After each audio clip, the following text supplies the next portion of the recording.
Gold, trusted gold buyers. మీరు తాకట్టు పెట్టిన బంగారాన్ని విడిపించి ఈ రోజు ఉన్న మార్కెట్ ధరకు కొనబడను. నేను 'త్రిబుల్ ఆర్' సినిమా గురించి మాట్లాడకుండా నేను ఇంటర్వ్యూని పూర్తి చేయలేను. అది అసంపూర్తి అవుతుంది. అసంపూర్తి అవుద్ది.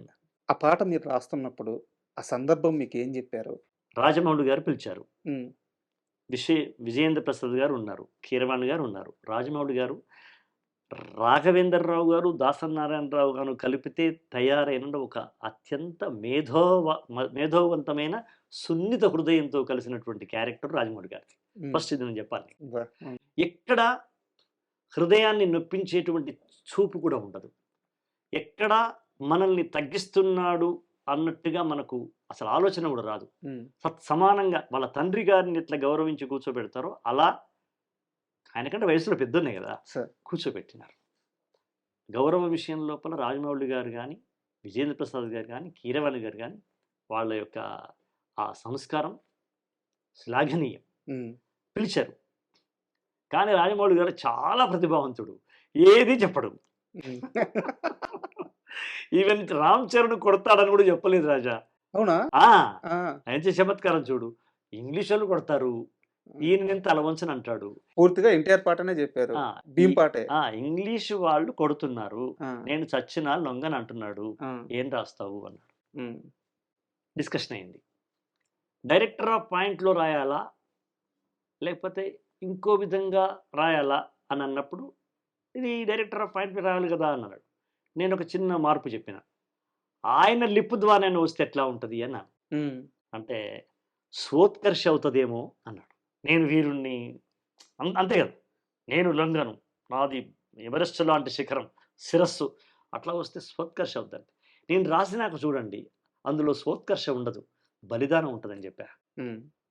బలిదానానికి నిలబడినటువంటి ఒక మహోన్నత మానవతా సమిధా రూపం ఉంటుందని చెప్పా. హ్మ్. అయితే మీరు రాసి పెట్టండి అన్నాడు. హ్మ్. కిరవాణి గారు కూడా నా వైపే అన్నాడు. ఎస్, మీరు అన్నాను కదా, మీరు రాసి తీసుకురండి. నిజంగా బాగుంటే ఓకే, లేదనుకుంటే మనం చెప్పిన పద్ధతిలో పెడతాం. ఇప్పుడు 3 రకాలు ఉంటుంది మిత్రమా. ఇప్పుడు తలవంచని రాజా అతడు ఒక సూర్య తేజ అని నేను చెప్పినట్టు రాస్తాం పాఠం. కీర్తింపబడుతూ. థర్డ్ పర్సన్ మీద థర్డ్ రాస్తాం. పర్సన్. లేదా ఎవ్వరయ్యా నాని నాని నాని నానా అని రాస్తాం. ఎవరు నువ్వు మహారాజా, ఏ తల్లి కన్న బిడ్డవో విజయ రామరాజా. నేను చెప్తున్నాను మీ గురించి. దిస్ ఇస్ సెకండ్ పర్సన్, తనే చెప్తున్నాడు. ఈ థర్డ్ పర్సన్ తనకు తాను చెప్పుకోవడం. ఇందులో ఈ ప్రమాదం ఉంది. కత్తి అంచు మీద నడక లాంటిది. కొంచెం ఇటైనా కూడా సొంత డబ్బా కట్టుకున్నట్టుంది. అవును కదా. ఇది ఆ ప్రమాదమైనటువంటి నడక నేనే ఎంచుకున్నాను తప్ప వాళ్ళు చెప్పలా. నేనే ఎంచుకున్నాను. చెప్పి ఇట్లా నేను మీకు చేస్తానంటే ఒక 2-3 ట్యూన్లలో చేయండి. నాకు అలవాటు కీరవాణి గారితో. నువ్వు రాసేస్తావు కదా, నువ్వు పాడతావు కదా, అది చెయ్యి, తర్వాత నేను చూస్తానంటాడు ఆయన. నేను ఆయనకు రాసిన అన్ని పాటలు నా ట్యూన్లో వినిపించినవి. ఆయన దాన్ని అద్భుతంగా మార్పు చేసినాడు ఆయన. అది సత్యం. అప్పుడు నేను ఒక 3 రకాలుగా రాసుకెళ్ళిపోయా. ఇప్పుడు మీరు వినేది 3వ రకం. ఓకే. అప్పుడు వాళ్ళు ఈ ట్యూన్ ఇష్టపడ్డారు వాళ్ళు. కొమురం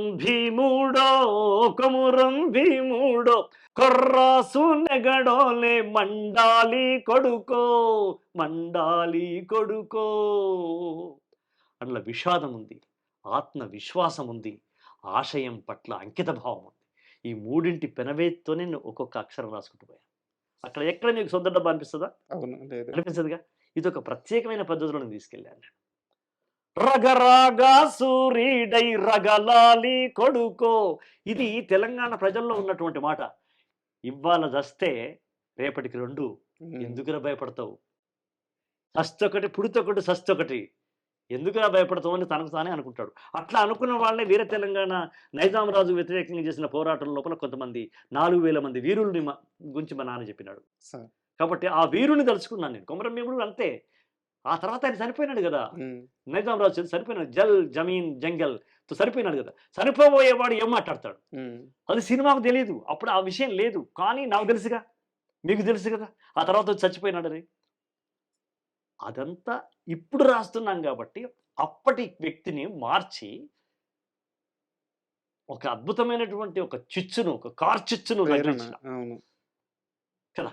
అలాగే భూతల్లి చనుబాలు తాగానట్టేరో తాగానట్టేరో, చర్మాములిచే దెబ్బకు అబ్బంటోగాల, చిలికే రక్తము చూసి చెదిరి తోగాల, బుగులేసి కన్నీరు ఒలికి తోగాల, భూతల్లి సనుబాలు తాగానట్టేరో తాగానట్టేరో. తెలంగాణలో ఒక పలుకుబడి ఉంది, అది రాయలసీమలో ఉందా ఉత్తరాంధ్రలో ఉందా నాకు తెలియదు. ఏదన్నా ఉంటే అన్నా నేను నీకు మాటిస్తున్నా, ఇది నేను చేయకపోతే నేను మా అమ్మకు నేను పుట్టనట్టే అని అంటారు. దాన్ని నేను ఇక్కడ కలిపా. ఇది నా బాల్యంలో విన్న మాట. నా బాల్యం కన్నా ఇంకో 30 ఏళ్ళు వెనక్కి పోయి రాసిన పాట అది. 1920లో రాస్తున్న పాట నేను. 20లో వచ్చినటువంటి మాటలే ఉపయోగించాలి. అది నాకు రాజమౌళి గారు నాకు స్వేచ్ఛ ఇచ్చినారు. ఎవరికి అర్థమవుద్దా, కోస్తా వాళ్ళకి అర్థమవుద్దా, మద్రాసులో అర్థమవుద్దా వదిలేయి, నేను దృశ్యం ద్వారా అర్థం చేపిస్తా, నువ్వు అక్కడ పుట్టి పెరిగిన కొమరం భీముడు వాయిస్ ఏదంటే అదే రాయన్నాడు. అది గ్రేట్నెస్ ఆఫ్ రాజమౌళి. ఎస్, నాకు స్వేచ్ఛ మైదానం ఇచ్చినాడు. చెరకు తోటలోకి ఐరావతం పోయినట్టు ఉంది నా పరిస్థితి. ఇట్లా మలుచుకుంటే దొరికిపోతుంది చెరకు తోట, ఎలా ఉంటుంది అది. అలా నేను మొదలెట్టా. కాలువై పారే నీ గుండె నెత్తూరు, సోత్కర్ష ఉందా. నేలమ్మ నుదుట బొట్టయితుంది చూడు, సొంత డబ్బా ఉందా. అమ్మ కాళ్లకు పారాణయింది చూడు, తల్లి పెదవుల నవ్వై మెరిసింది చూడు. లాఠీ తీసుకుని ముఖం మీద కొడితే ముఖం పగిలితే కూడా సంగపోళ్ళు ఎక్కడున్నావు అడుగుతున్నావురా, వాళ్ళు ఇక్కడ ఉన్నారా, నువ్వేమో గడ్డాలు ఉన్నారా అని అడుగుతున్నావు, వాళ్ళు ఇక్కడ ఉన్నారా అని మొహం మీద కొడితే నవ్వుకుంటూ చచ్చిపోయింది ఒక ఆవిడ. మా అమ్మ చెప్పింది, నవ్వుకుంటూ చచ్చినప్పుడు తెల్లగా ఉంటుంది నవ్వు, కానీ ఆమె ఎర్ర నవ్వింది. ఎందుకంటే పగిలిపోయి బ్లడ్తో వచ్చింది. ఎర్రని పళ్ళు బ్లడ్తో ఉండి ఆమె నవ్వుతూ చనిపోయింది.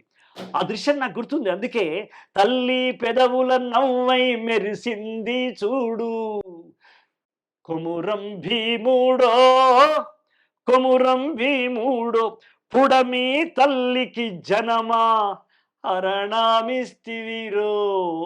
అరణము అంటే సొమ్ము కాదు, అరణము అంటే కరెన్సీ కాదు. అరణము అంటే ఏంది, ప్రాణం ఉండేటువంటి జీవాలను ఇస్తే అది అరణం అంటారు తెలంగాణ. అంటే బిడ్డెంబడి ఒక బర్రెనిస్తే, ఒక మేకనిస్తే, ఒక ఆవునిస్తే అది అరణం. ఎందుకు ఇస్తారు అరణము?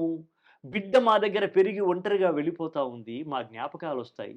తనతో పాటు పుట్టి పెరిగిన లేగదూడను ఎంబడి పంపిస్తే ఎప్పుడైనా దొడ్లో పోయినప్పుడు ఆ లేగదూడ చూడగానే చెల్లె యాదికి వస్తుంది, తల్లి యాదికి వస్తుంది, నా బిడ్డకు ఉపశమత అవుతుంది. తల్లిగారింటి లేగదూడ, తల్లిగారింటి మేకపిల్ల, తల్లిగారింటి కుక్కపిల్ల ఏమైనా అనుకో, అది అమ్మ చూస్తే మా బెంగ తీరుతుంది నా బిడ్డకని ఇచ్చినారు. అది అదొక గొప్ప సంప్రదాయం. ఆ సంప్రదాయాన్ని నేను ఇక్కడ పెట్టా. పుడమి తల్లికి జన్మని అనుభవించడం ఎందుకన్నాము, ఆయన తర్వాత చచ్చిపోతాడన్న సంగతి నాకు తెలుసు కాబట్టి. నేను 2023లో రాస్తున్నాను పాట. So I know what happened about the Komaram భీముడు.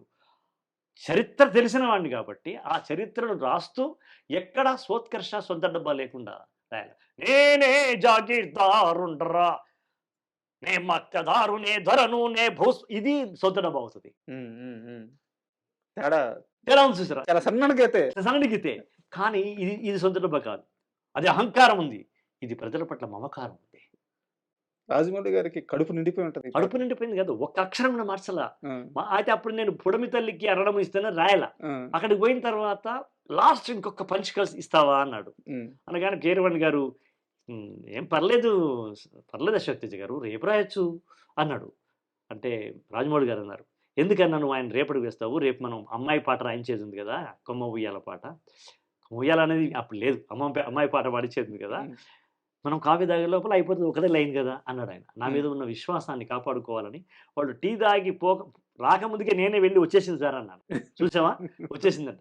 ఏందన్నాడు, ఇదంతా చెప్పి పుడమి తల్లికి జనమా హరణమిస్తివిరో, కొమురం భీముడో. ఇది లాస్ట్ చేద్దాం. Wonderful. That's the story. Sir, ఈ పాట మొత్తం సందర్భాన్ని రాజమౌళి గారు క్రియేట్ చేయడం, మీరు సాహిత్యం ఇవ్వడం, దాన్ని అద్భుతంగా కీరవాణి గారు మ్యూజిక్ చేయడం, మ్యూజిక్ చేయడం భైరవ బాగా పాడడం, ఇవన్నీ ఒక ఎత్తు సార్. మరి ఎన్టీఆర్ నటన అది అది మర్చిపోతే ఎట్లా? సార్ కెమెరా ఏడుంటది, ప్లేస్ మారదు, సీనరీ మారదు, మారదు, ఎక్కడ ఆంగికం చేయడానికి లేదు, కట్టేసి ఉంటాడు. కట్టేసి ఉంటాడు. ఏమైనా ఫేస్ చేసి పెట్టాలి. మీ పాటకి ఎంత న్యాయం చేశాడు? నా పాటను ఎవరెస్ట్ స్థాయికి వెళ్ళినవాడు ఎన్టీఆర్. బా.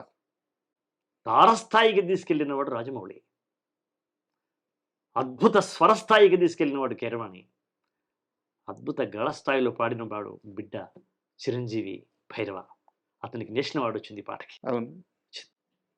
ఇది జరిగింది. కొన్ని సమకూరుతాయి రాజా, అది కలిసి పెట్టి కట్టేస్తే వచ్చేవి కావు, కొన్ని సమకూరుతాయి. ఇట్ హ్యాపెన్స్ అంటాం మనం.